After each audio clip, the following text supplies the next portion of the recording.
काकाने आता पुतण्याला कोंडीत पकडलेलं आहे। आदित्य विरोधातही मनसे वरळीमध्ये उमेदवार देणार आहे।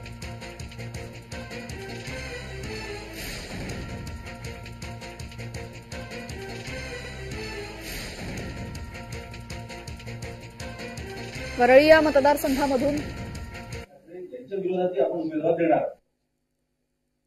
बघा, मी निवडणूक लढवणार आहे आणि मागच्या वेळेला एक वेळा ही गोष्ट जी केली त्या मतदारसंघामध्ये साधारणपणे आमची 37 ते 38 हजार मतं आहेत। कळलं का? एकदा ही गोष्ट झाली, वारंवार कशी होईल? 5 वर्षानंतर पक्ष उठलेला आहे परत झोपून आणि निवडणुकीच्या काळात जागे होतात, दौरे चालतात, महाराष्ट्र पिंजून काढणार किंवा असं तसं। सुपारी पक्ष ते त्यांचं काम करतील, आम्ही आमच्या जनतेच्या सेवेचं काम करतो। 5 वर्षात कोविडचा काळ असताना किंवा इतर काही मुंबईत चांगलं वाईट घडत असताना हा पक्ष दिसला तरी होता का, म्हणून आम्ही यांच्याकडे जास्ती लक्ष देत नाही। सुपारी पक्ष तिथेच राहील।